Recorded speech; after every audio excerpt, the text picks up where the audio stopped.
परिवाराला दीपावलीच्या खूप खूप शुभेच्छा. मित्रांनो, दिवाळीचा सण असल्याने वातावरण अगदी छान आहे, मन अगदी प्रसन्न आहे. पण ह्याच आनंदी वातावरणाला जणू नजर लागल्यासारखं काही घटना झाल्या आहेत.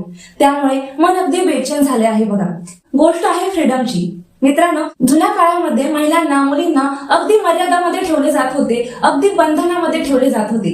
पण आता त्यांच्यासाठी सर्व वातावरण खुलं आहे. घरातले आई वडील मुलींना रोखतात, टोकतात, त्यांना 4 वेळेस प्रश्न विचारतात. त्यावेळेस मुलींना वाईट वाटतं, त्यावर हे बंधन ठेवताय. पण त्याच मुली जेव्हा बाहेर जातात तेव्हा बाहेरचं वातावरण बघता, बाहेरची लोक, बाहेरची जी परिस्थिती असते त्यांना त्याचे भान नसते. घरातल्या आई वडिलांना त्याची जाणीव असते. त्यांनी आपल्याला तळहातासारखं अगदी मोठं केलेलं असतं. बाहेरची माणसं कशी असतात हे त्यांना चांगलंच ठाऊक असतं. त्यामुळे ते आपल्याला जपतात, 4 वेळेस प्रश्न विचारतात, आपल्याला रोखतात, आपल्याला टोकतात.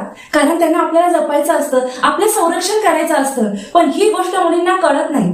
त्यांना वाटतं आई वडील आपलं बंधन ठेवताय आणि बाहेर खूप फ्रीडम आहे, बाहेर खूप मजा आहे आणि बाहेरची लोक खूपच छान आहे. याचाच फायदा बाहेरची लोक घेत असतात. इतका विश्वास कुणावर ठेवू नका की तुमचे आयुष्य उद्ध्वस्त होईल. विश्वास हा फक्त तुमच्या आई वडिलांवर ठेवा.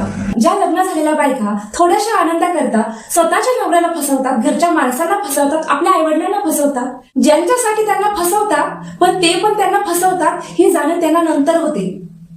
पण हीच गोष्ट जर स्वतःच अगोदर त्यांना कळली तर अशी कृत्य होणार नाही. समाजामध्ये काय चाललंय, त्यामुळे तुम्ही लॉयल राहा. कुणाशी स्वतःच्या पार्टनरशी कम्पेअर करू नका. तुम्हाला जोही पार्टनर भेटला आहे त्यासोबत खुश राहा. जे तुमचं रिलेशन आहे तेच तुम्ही सुधारण्याचा प्रयत्न करा. त्याच्यामध्येच तुम्ही आनंद शोधा.